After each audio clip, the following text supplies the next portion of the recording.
সুপ্রিয় দর্শক, এই মুহূর্তের সবথেকে বড় খবর। দর্শক, আরজিকর কাণ্ডে মহিলা চিকিৎসকের মৃত্যুর ঘটনায় রাজ্য রাজনীতি একেবারে তোলপাড়। প্রবল চাপে রয়েছে বাংলার মুখ্যমন্ত্রী মমতা বন্দ্যোপাধ্যায়, এক কথায় বলতে গেলে মমতা সরকার। আর এরপরই দলের মধ্যেই একের পর এক হেভিওয়েট নেতানেত্রী মুখ খুলতে শুরু করেছে, যা নিয়ে প্রবল বিড়ম্বনায় পড়েছেন মুখ্যমন্ত্রী মমতা বন্দ্যোপাধ্যায়।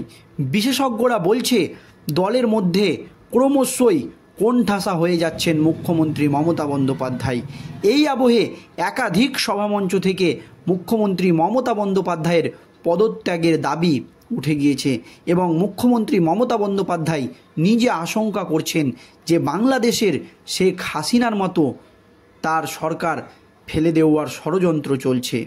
তাহলে সেই আশঙ্কায় কি সত্যি হতে চলেছে কি জানিয়েছেন তৃণমূলের বর্ষিয়ান অভিনেতা সুখেন্দু শেখর রায়? শুনলে আপনাদের চক্ষু চড়ক গাছ হবে। একেবারে দলনেত্রীকে ধুয়ে দিয়েছেন তিনি। দেখুন দর্শক, আরজিকর কাণ্ডে মুখ্যমন্ত্রী মমতা বন্দ্যোপাধ্যায়ের বিড়ম্বনা যেন শেষই হচ্ছে না, মনে করছে বিশেষজ্ঞ মহল। শান্তনু সেন মুখ খুলেই বিস্ফোরক মন্তব্য করেছেন। কুণাল ঘোষ, শোভনদেব চট্টোপাধ্যায়ের পর এবার আবার মুখ খুললেন সুখেন্দু শেখর রায়। কার্যত ঘুরিয়ে মুখ্যমন্ত্রী মমতা বন্দ্যোপাধ্যায়ের বিরুদ্ধেই সরব হলেন তৃণমূলের বর্ষিয়ান সাংসদ সুখেন্দু শেখর রায় এবং একেবারে তিনি ধুয়ে দিলেন বাংলার মুখ্যমন্ত্রীকে, মনে করছে অনেকেই। দেখুন কি জানিয়েছেন। আরজিকর কাণ্ডে প্রথম থেকেই সোচ্চার ছিলেন সুখেন্দু শেখর।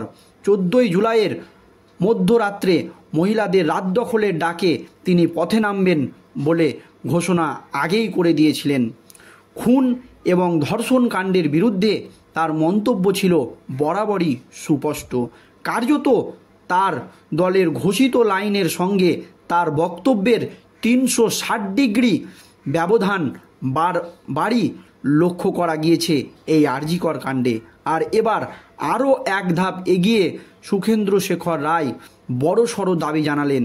তার দাবি এবার সরাসরি সিবিআইয়ের কাছে, কিন্তু সিবিআইয়ের কাছে অভিযোগ করলেন সুখেন্দু শেখর রায়, মুখ্যমন্ত্রী মমতা বন্দ্যোপাধ্যায়ের পুলিশের কাছে নয়। আরজিকরের প্রাক্তন অধ্যক্ষ সন্দীপ ঘোষের পাশাপাশি কলকাতার পুলিশ কমিশনার বিনোদ গোয়েলেরও গ্রেপ্তারের দাবি জানালেন তিনি। তার এই বক্তব্য কার্যত কলকাতা পুলিশের তদন্তে ব্যর্থতা এবং অপদার্থতার অভিযোগকেই পুনরায় প্রতিষ্ঠিত করছে বলে মনে করছে বিশেষজ্ঞ মহল। কি বলেছেন তৃণমূলের রাজ্যসভার এই সাংসদ সুখেন্দু শেখর রায়? নিজের এক্স হ্যান্ডেলে এই বিষয়ে একটি পোস্ট করেছেন সুখেন্দু শেখর বাবু। সেখানে তিনি বলেছেন, সিবিআইকে স্বচ্ছভাবে তদন্ত করতে হবে। প্রাক্তন অধ্যক্ষের পাশাপাশি সিবিকেও প্রয়োজনে গ্রেপ্তার করা উচিত। কে আত্মহত্যার তথ্য প্রথম রটিয়েছিলেন? কেন হলের দেওয়াল ভাঙা হলো? আপনারা জানেন, যেখানে এই মহিলার মৃতদেহ পাওয়া গিয়েছিল তার পাশের ঘর ভাঙা হয়েছে। কেন হলের দেওয়াল ভাঙা হলো? কে রায়কে ক্ষমতা দিল?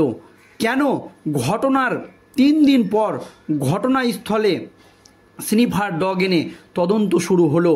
এরপর শয়ে শয়ে প্রশ্ন আছে, তাদের কাছে উত্তর চাওয়া হোক, এই দাবি করেন তৃণমূলের বর্ষিয়ান সাংসদ সুখেন্দু শেখর বাবু।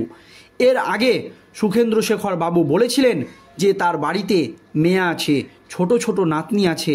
নিজের প্রাণ চলে গেলেও এই গোটা ঘটনার বিরোধিতা তিনি করবেনই।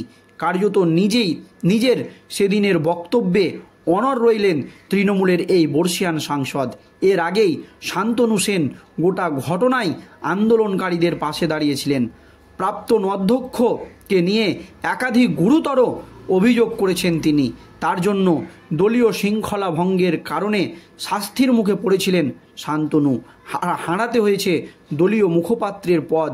সঙ্গে শান্তনুর কলকাতা কর্পোরেশনের স্বাস্থ্য উপদেষ্টার পদও গিয়েছে বলে অভিযোগ উঠেছে। এবার কি সুখেন্দু শেখরকেও এই রকম শাস্তিমূলক পদক্ষেপের মুখোমুখি হতে হবে এই তীব্র প্রতিবাদ করার জন্য? অপরদিকে 14 তারিখের রাত্রে আরজিকর চত্বরে রীতিমতন ধুন্ধুমার পরিস্থিতি সৃষ্টি হয়। ঘটনাস্থলে এসে কলকাতা পুলিশ কমিশনার বিনোদ গোয়েল কার্যত সংবাদ মাধ্যমের ওপরেই সমস্ত দায় চাপিয়ে দেন। তদন্তের একাধিক ক্ষেত্র নিয়ে তিনি মিসলিড করা হচ্ছে, জনগণকে ভুল তথ্য জানানো হচ্ছে, এমনই অভিযোগ তিনি করেন। কিন্তু এবার খোদ তৃণমূলের সাংসদের মুখে সেই একই তথ্য উঠে আসছে, জানিয়ে কার্যত তীব্র বিড়ম্বনায় পড়েছেন মুখ্যমন্ত্রী মমতা বন্দ্যোপাধ্যায় থেকে শুরু করে রাজ্য প্রশাসন।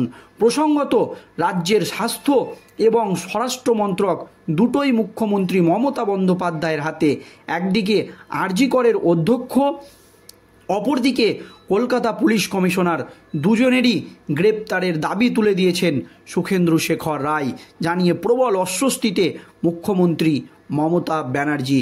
দর্শক, তাহলে কি কার্যত তিনি তৃণমূলের সুপ্রিমো তথা রাজ্যের মুখ্যমন্ত্রী মমতা বন্দ্যোপাধ্যায়ের বিরুদ্ধে বিদ্রোহ ঘোষণা করে দিলেন? এই প্রশ্ন কিন্তু উঠে গিয়েছে। যেভাবে সুখেন্দ্র শেখর মুখ খুলছেন, তাহলে কি বিশেষজ্ঞ মহল মনে করছে তাহলে কি কার্যত তিনি তৃণমূল সুপ্রিমো তথা রাজ্যের মুখ্যমন্ত্রী মমতা বন্দ্যোপাধ্যায়ের বিরুদ্ধে এবার বিদ্রোহ ঘোষণা করে দিলেন? দলের মধ্যে সুখেন্দ্র শেখর মমতাপন্থী বলেই এতদিন পরিচিত ছিল, কিন্তু আরজিকর ঘটনার প্রথম লগ্ন থেকেই তিনি বরাবরই উল্টো সুর গিয়েছেন। এমনকি এই মুহূর্তে দাঁড়িয়ে কুণাল ঘোষ কিংবা আরও এক বর্ষিয়ান বিধায়ক তথা বিধানসভার মুখ্য সচেতক শোভনদেব চট্টোপাধ্যায়ের মুখেও মমতাকে মিসলিড করার তত্ত্ব শোনা যাচ্ছে। দর্শক, আরজিকর ইস্যুতে কি তাহলে দলের মধ্যেই ক্রমশ জমি হারাচ্ছেন খোদ তৃণমূল সুপ্রিমো মুখ্যমন্ত্রী মমতা বন্দ্যোপাধ্যায়? যেভাবে মমতার বিরুদ্ধে একের পর এক নেতা আকার ইঙ্গিতে মুখ খুলছেন, সম্ভাবনা ক্রমশই প্রবল হচ্ছে বলে মনে করছে বিশেষজ্ঞদের একাংশ।